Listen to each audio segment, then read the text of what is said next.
Ningwe ma sɔrɔ caman sigi mɛ ka ɲɛmada ka ɲɛsin jabaranu ma walasa faamuya bɛ se ka sɔrɔ aw fɛ Sherifla TV bamanankan kunnafoni na min bɛna walawalali kɛ aw ye Mali kunkan ani diɲɛ fan wɛrɛw kunkan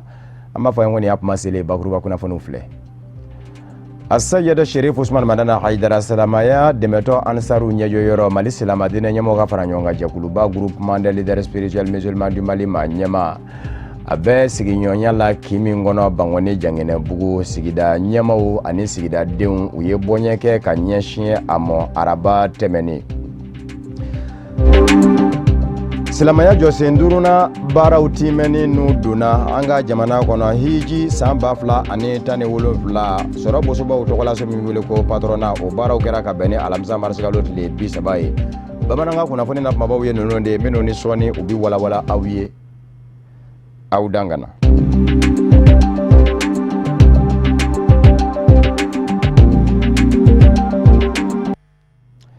Ministriw ka jɛkulu min bɛ an ka jamana kɔnɔ ni a ɲɛsinnen don jateminɛ ma jango yɛlɛmaw minnu ni olu bɛ ka kɛ ka ɲɛsin sɔrɔko binaku ma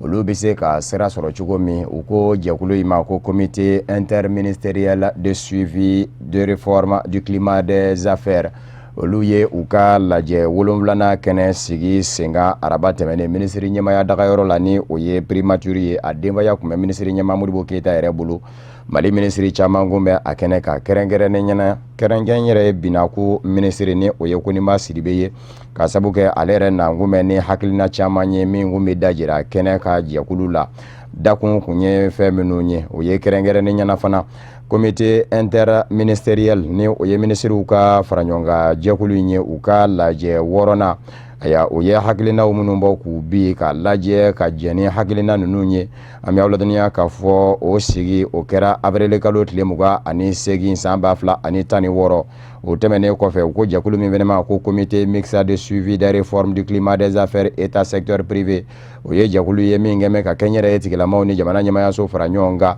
ka lajɛ yɛlɛmaw minnu ni olu kan ka kɛ sɔrɔ bosoli binaku kan olu fɛnɛ ye lajɛ min kɛ aya ka lajɛ olu fɛnɛ bɛ se ka jateminɛ o kɛra novembre kalo tile 18 san 2016 kɛnɛ min sigira senga araba tɛmɛnen ministri ɲɛmaya dagayɔrɔ la kɛnɛ de kun don kɛnɛ min ni a bɛ jateminɛ kɛ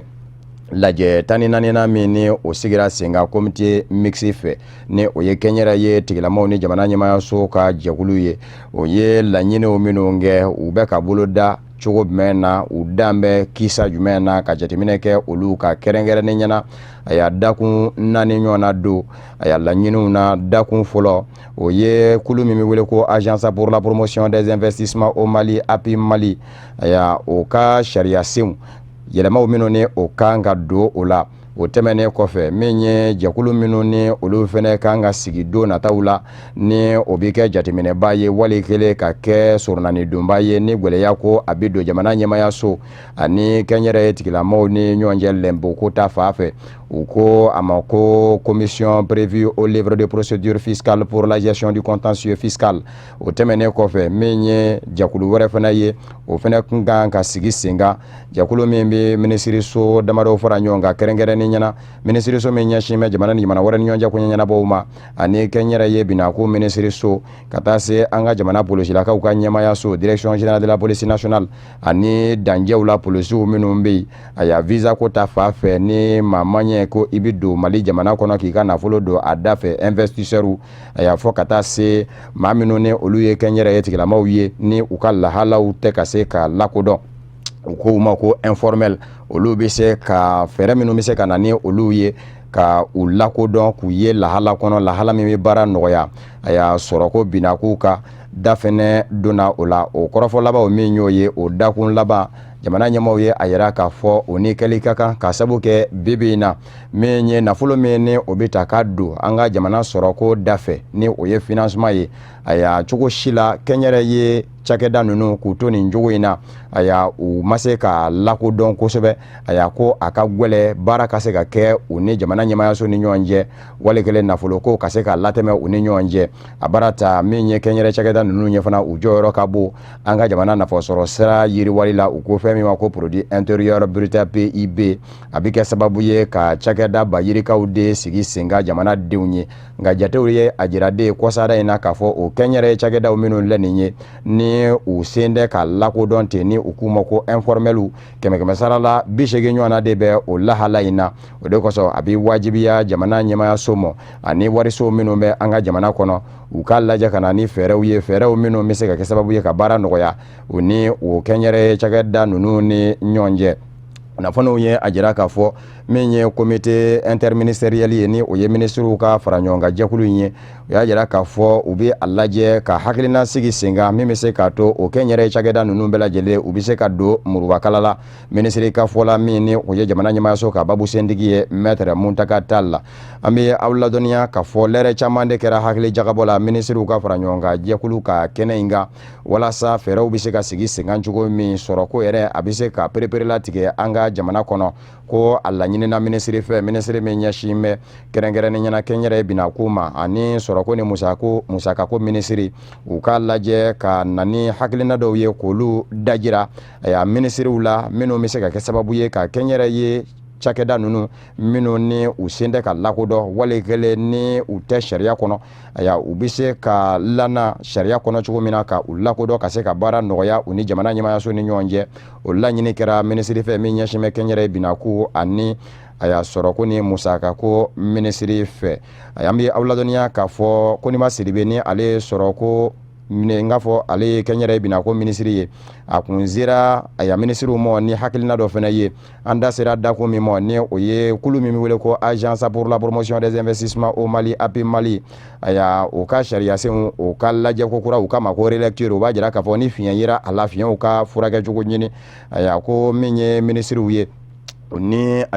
kɛnyɛrɛ bina ko ministre u ye a lajɛ ka hakili jagabɔ kɛ o kan maître Muntaka Tall ye a jira k'a fɔ kulu min fana kan ka sigi ka se ka kɛ surunani donba ye l'impôt ko bina k'u kan ni gwɛlɛya ma ɲɛ ko a bina ni u ko ma ko commission prévue au livre de procédure fiscale pour la gestion du contentieux fiscal ko a ɲinina kɛnyɛrɛ ye bina ko ministre fɛ a ka lajɛ ka jɛkulu dɔ sigi sen kan jɛkulu min bɛna kɛ hakili jagabɔ jɛkulu ye walasa min ye laɲiniw minnu ni olu kan ka kɛ ka jɛkulu in sigi sen kan wali kɛlen jɛkulu in yɛrɛ n'a sigira sen kan a ka baarakɛtaw bɛ kɛ mun ye nafaw minnu kan ka ye a sigili la olu bɛɛ lajɛlen ka se ka pereperela tigɛ hakili jagabɔ kɛlen kɔfɛ maître Muntaka Tall la a ye a jira k'a fɔ fɛn min fana bɛ yen nɔ ni da sera o ma o ye kɛnyɛrɛ ye bina k'u kan maa minnu bɛ yen baɲumankɛlakaw la wali kɛlen setigi jamana kɛnyɛrɛ cakɛdaw minnu bɛ yen nɔ ni olu b'a fɛ ka na an ka jamana kɔnɔ nafasɔrɔ sira bɛ nafasɔrɔ sira la k'u ka nafolo ta k'a don a da fɛ n'u ye nafolo don an ka jamana nafasɔrɔ sira dɔ da fɛ an ka jamana ni olu ka kɛnyɛrɛ cakɛda de bɛ bɔ a nɔma o ko kumana k'a ka kan ni o cakɛda ɲɛmaaw wali kɛlen o kɛnyɛrɛ cakɛda baarakɛlaw ko u bɛ na Mali kɔnɔ kuma o kuma ka n'u ɲɛda baaraw kɛcogow kan a ka kan gɛlɛya bɛ gɛlɛya la o kan'u sɔrɔ danger la o kumana visa ko ta fan fɛ visa ko o bɛ nɔgɔya an ka na ninnu bolo ni u kɛra nafɛn ye kuma o kuma jamana kɔnɔ u kɛlen kɔfɛ k'u ka nafolo don an ka jamana sɔrɔ sira dɔ yiriwali da fɛ nin kɛra ministre ɲɛma Modibo Keyita a n'a ka ministrew ni ɲɔgɔn cɛ kumaɲɔgɔnyaw la fanbaw ye min ni o kɛra sigi senfɛ araba tɛmɛnen an bɛ aw ladɔnniya k'a fɔ ministrew ka fara ɲɔgɔn kan jɛkulu don min ni a ɲɛsin bɛ sɔrɔko ma an ka jamana kɔnɔ an bɛ aw ladɔnniya k'a fɔ Zanjɛbugukaw fɛ yen Buguni kɔfɛ min ye nisɔndiyaw ye olu bɛ yen ka sabu kɛ Kanadakaw ka dɛmɛni kɛ jɛkulu kɛ mɛ ka wuli ka jɔ kɛ ka Zanjɛbugukaw dɛmɛ sɛfa wari miliyari 1 ani miliyɔn 500 o de don bɛ baarakɛminɛn dɔ da fɛ ka di Zanjɛbugukaw ma kɛrɛnkɛrɛnnen ɲɛna min ye sɛnɛko ta fa ye k'a daminɛ magasinw na ɲɔmara yɔrɔw sumanmara yɔrɔw ani suman bayɛlɛma yɔrɔw ninnu bɛɛ lajɛlen kɔni ye dɛmɛw de ye minnu kɛra Kanada jamana fɛ ka ɲɛsin Zanjɛbugukaw ma an bɛ aw ladɔnniya k'a fɔ Zanjɛbugu ni Buguni yɛrɛ cɛ kilo 20 ɲɔgɔn na don min ye nin baara in ye a ɲɔgɔnnaw fana kan ka kɛ Mali jamana fa dɔw fɛ i n'a fɔ Segu Moti ani Kulukoro u ka baarabolodalen min wele ko Feere Jara a ka baara bɛɛ marabolo minnu kɔnɔ nin ɲɔgɔnna kɛnɛw na sigi sen kan nin ɲɔgɔnna dɛmɛw na kɛ ka ɲɛsin yenkaw ma an bɛ aw ladɔnniya fana k'a fɔ baarabolodalen Feere Jara a bɛ ka min ye woba dɔ de ye ka o bari ka sabu kɛ jatew ye a jira k'a fɔ suman marayɔrɔ ko suman bayɛlɛma ko ani suman yɛrɛ jagoli fɛɛrɛw olu caman kun b'an jɛ o kumana ko baarabolodalen feere jara a nakun bɛɛ a ka haminanko de ye ka se ka dɔ bɔ fantanya na an ka jamana kɔnɔ maa minnu ye sɛnɛkɛlaw ye an ka jamana kɔnɔ nin yɔrɔ kofɔlen ninnu na a ka baara ɲɛsinmɛ yɔrɔ minnu ma ka se ka olu ka cɛsiri ka dɔ fɛnɛ fara a ka baarabolodalen sigira sen kan san 2014 avril kalo de la feere jara a nafolomugu a bɔn bɛ Canada jamana de fɛ min bɛ t'i jɔ a y'a sefa wari miliyari 6 ani miliyɔn 200 ani miliyɔn 60 ani miliyɔn 5 la a ka baara kundala san 5 don. An y'a fɔ a ye bakuruba kunnafoni na Bangoni Janginɛbugu a Seyɛdɛ Sherif Usman Madana Haidara ka denbaya la silamaya dɛmɛtɔ Ansaru ɲɛjɔyɔrɔ Groupement des leaders spirituels musulmans du Mali Mali silamɛ diinɛ ɲɛmɔgɔw ka fara ɲɔgɔn kan jɛkuluba ɲɛma min ye Bangoni Janginɛbugu sigida ɲɛmɔgɔw ani sigidadenw ye u ye a lajɛ ka taama kɛ ka ɲɛsin karamɔgɔ Haidara ma laada don nin ye a san sabanan ye a bɛ sigi sen kan ka taa bɔ a ye ka dugawu kɛ a ye ka laban ka dugawu ɲini a fɛ o baara ninnu kɛra ka bɛn ni araba ye ka dugu jɛ alamisa la Bangoni Janginɛbugu la an ka maa min kun bɛ a kɛnɛ ka Sherifla TV jabarani tɔgɔ la o ye Lutu Sidibe. Hakilila kɔni nana na karamɔgɔ bɛ yan cogo min na an yɛrɛ ɲɛ b'a la kuma la surunyala bala min de sera ne ma a ko Demba ko nin hakilila in bɛ ne na donc ko diɲɛ bɛɛ bɛna karamɔgɔ nɔfɛ yan donc ko Janginɛbugukaw ta bɛ kɛ mun ye a b'an minnu bolo yan ne ko a ma bala min ko tiɲɛna hakilila in ɲana hakilila kun bɛ ne yɛrɛ la mais ko sigiɲɔgɔnw kana fɔ donc a y'a ɲɛfɔ an y'a ganse k'a ɲɛfɔ mɔgɔw ye ka jɛ ɲini karamɔgɔ fɛ donc o kɛra san fɔlɔ la san filanan fana ta kɛra o cogoya la ɲinan ta kɛra nin cogoya in fana na an kɔni y'a ko kɛ ten donc kana a kɛ dugawu kɛ dugu ye dugawu ɲini a fɛ ka dugawu k'a ye donc laɲini in kɔni ye min ye dɔrɔn dugu in kɔni bɛ taa ɲɛ cogo min na an b'o de ɲini. An bɛ Sheikh Sherif Usman Madani Haidara ka misiri kɔnɔ bi su in na juguman tɛ an y'a ye n'i ye karamɔgɔ yɛrɛ jate minɛ diɲɛ bɛɛ jamana fantan 4 bɛɛ lajɛlen na Haidara bɛ jɔyɔrɔ min na bi diɲɛ bɛɛ ɲɛ b'a la ni fɛn o fɛn wulila a bɛ fɔ ko Haidara n'ale min sen don fɛn min na o ti ɲa donc ala y'o kɛ anw yɛrɛ bolokɔrɔ yan nɔ anw yɛrɛ ta bɛna kɛ mun de ye o la yan vraiment n'an ma wuli ka an jɔ o ko la an ta bɛna kɛ nimisa ye don dɔ la don min an tɛ se ka wuli ka an jɔ bilen donc o hukumu kɔnɔna la an jɛra n'a ye san o san dugu notable dugutigiw jeunesse bɛɛ an bɛ fara ɲɔgɔn kan ka wuli ka na foli kɛ karamɔgɔ ye a n'a ka denbaya ala k'u mɛn an kɔrɔ u bɛ jɔyɔrɔ min na yarabi an b'a ɲini ala fɛ o jɔyɔrɔ in ala ka dɔ fara a kan. An sigiɲɔgɔnw a bisimila an b'aw fo dan tɛ foli min na k'a ɲini ala fɛ ala min y'an fara ɲɔgɔn kan a ka so kɔnɔ su in na nin fara ɲɔgɔn kan ye ala k'a kɛ bɛɛ mago ɲɛlen ye. An bɛ nisɔndiya min na sisan ala dɔrɔn de b'a dɔn a yɛrɛ tɛ se k'a dɔn garibu in bɛ yɔrɔ min na sisan nka ala b'a dɔn hali ni diɲɛ bɛɛ ko an b'i fɛ i yɛrɛ kun mana k'i fɛ o de ka bon a bɛɛ ye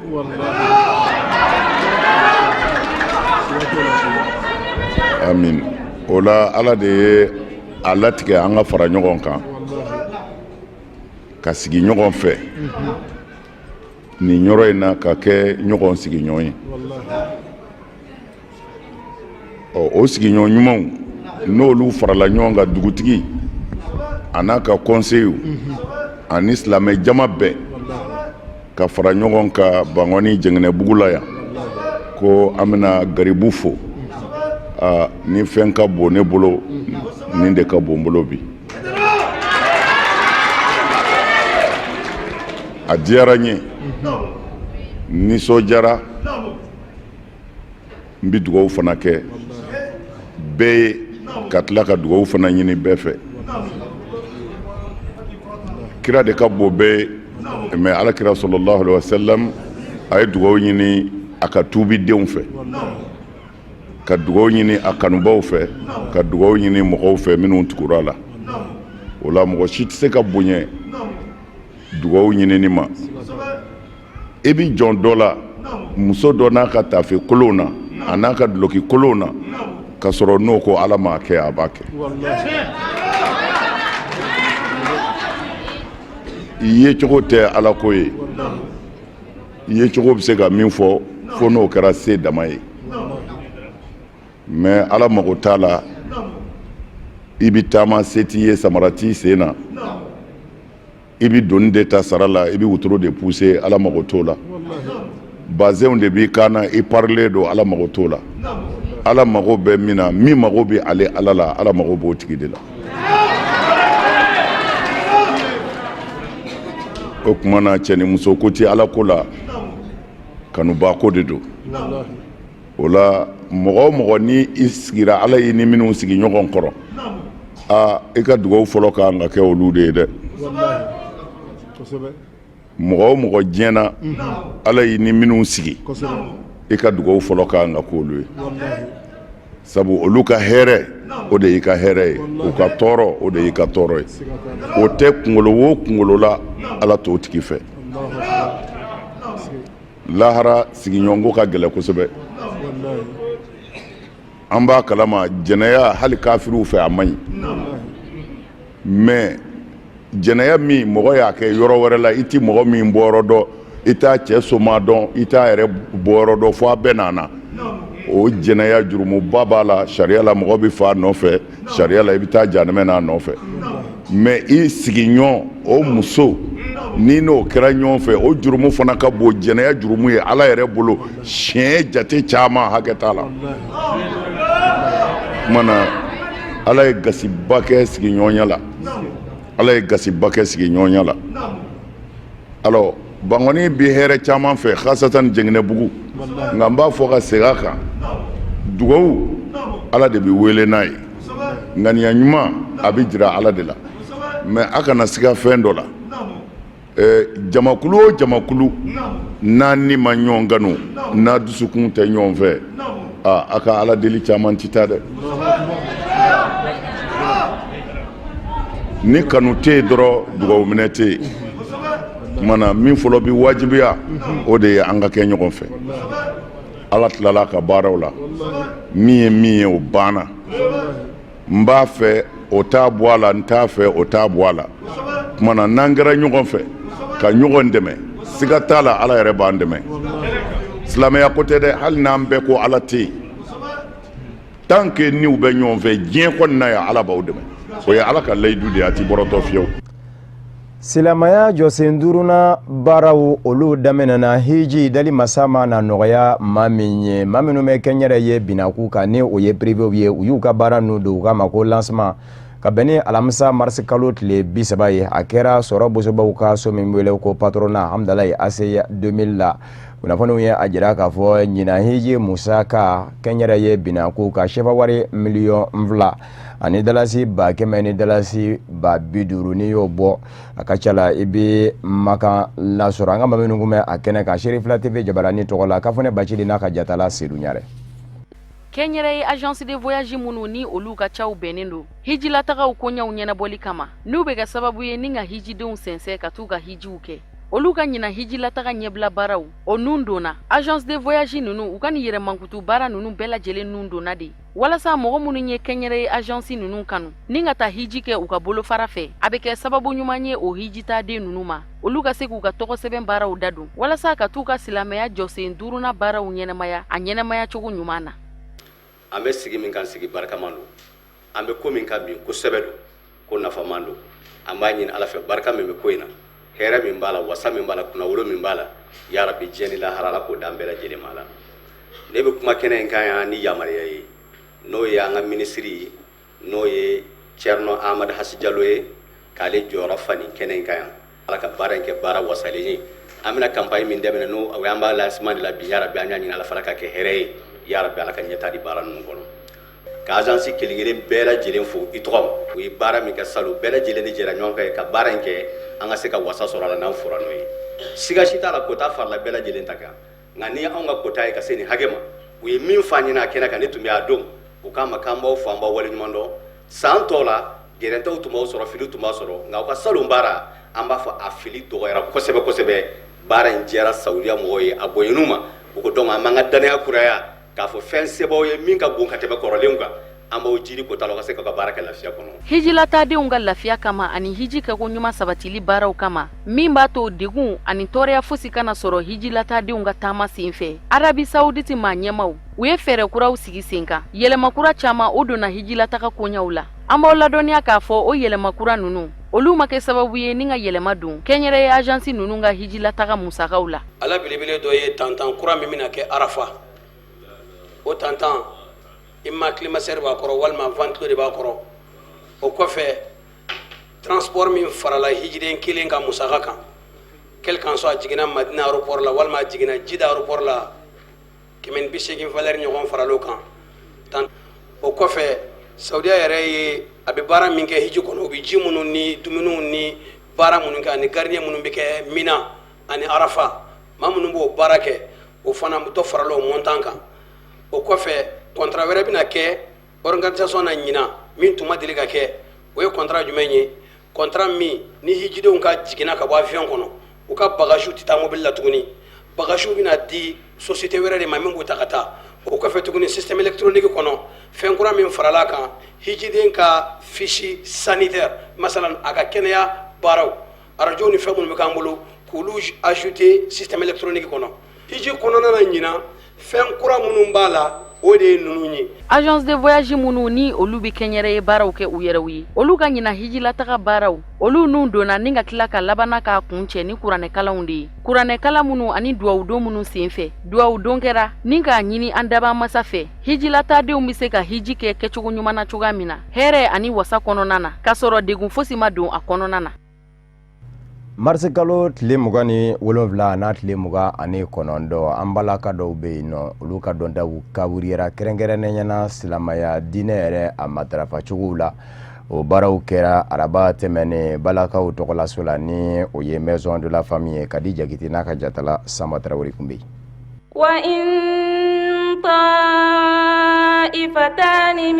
Association Aisha ka baara nunu daminɛna ni kuranɛ kalanba ye min bɛ tali kɛ u ka séminaire ta ko 10 kan. Séminaire in dabɔkun de ye ka dɔ fara an balakaw ka dɔnniya kan. Tile 3 kɔnɔ an balaka 800 ɲɔgɔn silamɛmusow la olu ka dɔnta de kawuriyara kɛrɛnkɛrɛnnenya la silamɛya yɛrɛ ɲɛdɔnni la. Alhamdulillah ni lajɛrɛ ye laada ye an ka association fɛ san o san an bɛ lajɛrɛ kɛ ɲinan ye a kɛko 10 ye lajɛ sigikun tɛ dɔwɛrɛ ye alakira ko sallallahu alaihi wasallam a dunya mata'un wa khairu mata'iha almar'atu salihah ko diɲɛ ye damuso ye mais damusow la ɲuman o ye furumuso ɲuman de o de la an y'a kanu ka formation in organiser pour que an ka furuw kɔnɔ problème minnu bɛ yen an bɛ se ka solution sɔrɔ a la cogoya min na o de ye dawura in sigi n b'a fɔ musow ye u k'u cɛsiri diinɛ baara la sabu o de bɛ laban o de la anw yɛrɛ ka nin formation in na an ye thème 5 ɲɔgɔnna de ta thème fɔlɔfɔlɔ tun ye mun ye hakul khaliq alal makhluq danmasa ka hakɛ danfɛnw kan mɔgɔ caman bɛ ɲɛnamaya la i t'a dɔn ko ala ka hakɛ ye min ye kan a ka kan kɛrɛnkɛrɛnnenya la musow olu ka ala ka hakɛ dɔn sabu n'olu de ye ala ka hakɛ dɔn u bɛ se ka denmisɛnninw lamɔ a la u bɛ se ka denmisɛnninw kala a la bon thème filanan fɛnɛ tun ye mun ye makɛnatul mar'a fi bina'il mujtama muso jɔyɔrɔ faso jɔli la sabu faso fɛnɛ tɛ se ka jɔ ka ɲɛ jamana tɛ se ka jɔ ka ɲɛ fo a ka sɔrɔ furumuso ɲuman de b'a la thème sabanan n'an kun y'o fɛnɛ ta ni nafaba b'o la n'o ye an ka kuma yɛrɛ daminɛ ye asibabu kasratu talaq wa hululiha sababuya minnu bɛ ka furusa caya a n'an kan ka fura jumɛn ɲini a la n'an kun ye alhasu ala talabil ilmi an ka lasuli kɛ ka taa dɔnni ɲini kɛ i n'a fɔ groupe Aisha yɛrɛ sigikun ye o dɔnni ɲini min ye kuma laban n'a duurunan o kun ye al istidadu lil maut k'i labɛn saya kama jaja nin fɛn bɛɛ lajɛlen kɔfɛ saya de bɛ na an b'a labɛn dugutagaw kama an b'a labɛn fɛn bɛɛ kama an ye labɛn jumɛn de kɛ don min an bɛna ala kunbɛn ɲɔgɔnya nin thème 5 de tun b'an bolo groupe Aisha ka laɲini kɔnɔna na pour que musow bɛ se ka faamuya sɔrɔ u ka diinɛ na cogoya min na. maa ɲɛmaa minnu tun bɛ kɛnɛ kan olu bɛɛ lajɛlen y'u ka nisɔndiya yira association Aisha ka baarakɛlenw na. bi an nana an balimamuso n'o ye Mariam Kulubali ye ale ka formation kuncɛli la san o san a bɛ 3 jours ɲɔgɔnna ta u bɛ musow former 3 jours in kɔnɔna la karamɔgɔbaw sɛkubaw dɔnnibagabaw de bɛ na dɔnniyaw dispenser donc vraiment an content don kosɛbɛ parce que ni a fɔra ko musow kalanna o ye jamana ka ɲɛtaga de ye quoi ni muso kelen kalanna du kalanna jamana kalanna diɲɛ yɛrɛ bɛɛ lajɛlen kalanna vraiment an content ne bɛ nin kɛnɛ in kan an nana ɲina an y'a k'a fɔ ɲina alhamdulillah baara a avancera dɔ farala baara ɲɛ kan wa san o san fana ni nana ni kɔrɔsiri kɛ i b'a ye k'a fɔ baara janga min ka bonya ka taa baara bɛ ka fanga sɔrɔ a jama bɛ ka caya wa baara bɛ ka ɲama jɔ ka taa fɛ an bɛ ala fo an bɛ ala wale ɲuman dɔn n'o ye ɲinan an ye kɔrɔsiri min kɛ an y'a ye k'a fɔ kalanden minnu bɛ yen n'olu donna formation in kɔnɔ kalan nege b'u la kosɛbɛ kosɛbɛ samiya min nɔgɔ a b'u la u bɛ fɛ ka samiya dɔn u bɛ fɛ k'a faamuya kosɛbɛ kosɛbɛ wa i b'a ye k'a fɔ u bɛ hami question dɔw ye tiɲɛna question min a bɛ mɔgɔ hami kunbɔ kosɛbɛ n'o ye diinɛ yɛrɛ faamuya ko n'a bɔlen ka ɲuman ye n'o adamaden bɛ se ka kisi sɔrɔ diɲɛ ka kisi sɔrɔ lahara cogo min an ɲɔgɔn hami ye mɔgɔw la an y'a k'a fɔ mɔgɔw fana de don minnu bɛna formation in na minnu ye maa mɔlenw ye maa denmisɛnninlamɔgɔ ko jugujugu tɛ k'a fɔ t'u ɲɛ n'u tiɲɛ dɔn mɔgɔ minnu ye maa kununnenw ye maa kisɛmanw don maa faamuyalen don o bɛ min sɔrɔ o b'a lase u denw ma o b'a lase u ka dukɔnɔmɔgɔw ma o b'a lase u ka marakɔrɔmɔgɔ bɛɛ lajɛlen ma o b'a jira na hali ni mɔgɔ ma participer formation na minnu participer olu bɛ se ka dɔɔni transférer ka taa olu ma donc a warankata a bɛ warankata ka taa fɛ. An nisɔndiyalen don kosɛbɛ ka ye nin kɛnɛ in kan an nisɔndiyalen don parce que an baw minnu bɔra ka na nin formation in kɛ aw yɛrɛ y'a ye u jama ka ca kosɛbɛ kilasi minnu tun taara a bɛɛ fara fo ka dɔ fara kilasiw kan o b'a jira k'a fɔ u ka diinɛ ɲɛdɔn ani diinɛ faamu o y'u ka souci o y'u ka préoccupation ye o y'an nisɔndiya kosɛbɛ kosɛbɛ barisa ni maa y'a ka diinɛ ɲɛdɔn a bɛ mɔgɔ bɔ fili caman na kɛrɛnkɛrɛnnenya ni muso ye diinɛ faamu o nɔ ka bon o nafa ka bon jamana kan ka tɛmɛ cɛ ta kan parce que muso mana diinɛ faamu a nɔ bɛ y'a ka denbaya kɔnɔ a ka du kɔnɔ a nɔ bɛ y'a ka sigida la donc jamana b'a profiter donc o ye nisɔndiya koba ye an bɛ u encourager minnu ye hakilina sɔrɔ ka musow fara ɲɔgɔn kan k'u fana féliciter k'a yir'u k'a fɔ département bɛ u ka bila la k'u accompagner k'u assister u ka baara la. Hakili jiginna association Aisha a sigira sen kan san 2003 a hakilina de ye ka silamɛ musow ka dɔnta kawuriya silamɛya yɛrɛ ɲɛdɔnni na. Mars kalo tile 8 an balakaw tɔgɔladon gɛrɛngɛrɛnnen don diɲɛ fanda naani bɛɛ lajɛlen la fanga ɲini jɛkulu min bɛ an ka jamana kɔnɔ ni u kama ko RPDM o balakaw fana ye a lajɛ ka musow tɔgɔladon ɲɛnamaya an bɛ aw ladɔnniya k'a fɔ baara in kɛra an ka jamana kɔnɔ ka bɛn ni mars kalo tile 29 ye araba tɛmɛnen kɛnɛ min bɛ wele ko terrain sakali Benewurakaw fɛ baara in kɛra yen de Kafunɛ Bajele ni Mamɛri Sidibe kun bɛ Sherifla TV Jabarani tɔgɔ la. Toloni yɛlɛ nisɔndiya ani ɲɛnajɛ duman de kɔnɔna na fanga ɲini jɛkulu min bɛ wele ko RPDM o musolakaw u y'u ka 8 mars ɲaɲali kɛnɛ sigi sen kan ni o ye diɲɛ selege naani musow bɛɛ lajɛlen tɔgɔladon ye fanga ɲini jɛkulu RPDM a musow bɔra ka caya ka bɔ Bamakɔ sigida 6 kelen-kelenna bɛɛ lajɛlen kɔnɔ nin ka jɛ kana fara ɲɔgɔn kan ka ɲina 8 mars ɲagareli baaraw kɛ ɲɔgɔn fɛ kɛnɛ in kan u ye tasi bila ka ɲɛsin diɲɛ musow bɛɛ lajɛlen ma ka tila ka tasi bila kɛrɛnkɛrɛnnen kɛ ka ɲɛsin Mali jamana kɔrɔyan fanfɛla musow ma muso minnu ni olu lanjabara wali kelen minnu yɛrɛ bɔnɛna u niw na ka sanga ni jamana ka basigibaliya ye. An ka kɛnɛ sigikun ye 8 mars fêteli ye 8 mars ye diɲɛ muso bɛɛ ka don ye donc an RPDM musow fana t'a fɛ ka to kɔ o la o de kosɔn an fana ye nin ɲɛnajɛ in kɛ weleweledakan min bɛ ne bolo ka se musow ma ko diɲɛ muso bɛɛ ka wuli an k'an cɛsiri yaasa an bɛ bɔ nɔgɔ la an kana an doni bɛɛ da cɛw kun an fana ka dɔ k'an yɛrɛ ye yaasa an bɛ se k'an doni ta cogo min na. Fanga ɲini jɛkulu in a ɲɛmaaba a ma sɔn ka to kɔ musow ka nin ɲɛnajɛ in na. Shagi Modibo Jara a yɛrɛ sera ka kɛnɛ in lasɔrɔ kɛnɛ in kan a ye foli ani tasibila kɛ ka ɲɛsin diɲɛ musow bɛɛ lajɛlen ma kɛrɛnkɛrɛnnenya la a ka fanga ɲini jɛkulu musow ka labanna ni k'a laɲini musolakaw ka don ɲɛnamayara ni dakun min ye ɲina ni o bɛ musow ka yɛrɛta ko fɔ musakako nasiraw fɛ o ka se ka sabati diɲɛ musolakaw bɛɛ lajɛlen bolo. N'an bɛ RPD musow ka kɛnɛ kan nin ye ɲɛnajɛ de ye ɲɛnajɛ min n'a bɛ musow ka don n'o ye mars kalo tile 8 diɲɛ bɛɛ jɛra kan k'a fɔ k'o don ka kɛ musow ka don ye u y'a jira k'a fɔ u bɛ nin ɲɛnajɛ in kɛ ka u balimamusow ka foli lase u ma ka foli kɛrɛnkɛrɛn lase u balimamusow minnu bɛ bɔ an ka Mali kɔrɔyan fan fɛ ɲinɛ musow ka fɛti min bɛ kɛ mars kalo tile 8 a jirala k'a fɔ an ka o fɛti kɛ ka yana san ka yɛlɛma yana san wɛrɛ ka se an ka hakili to a la ka se ka sababu ɲini ani fɛɛrɛw tigɛ min bɛ se k'a to musow bɛ se ka se u yɛrɛ kɔrɔ u ka se ka se u yɛrɛ kɔrɔ nafoloko ta fan fɛ ani cogo wɛrɛw la. Fanga ɲini jɛkulu RPDM a musolakaw u ka nin 8 mars kɛnɛ in a ɲɛnamayara ni Payi Kamara ka folisen dumanw de ye. Fanga ɲini jɛkulu in musolakaw a cɛlakaw u limanajɔnw an'u teri siraw bɛɛ lajɛlen ye nimisi wasa sɔrɔ ɲɛnajɛ duman in na.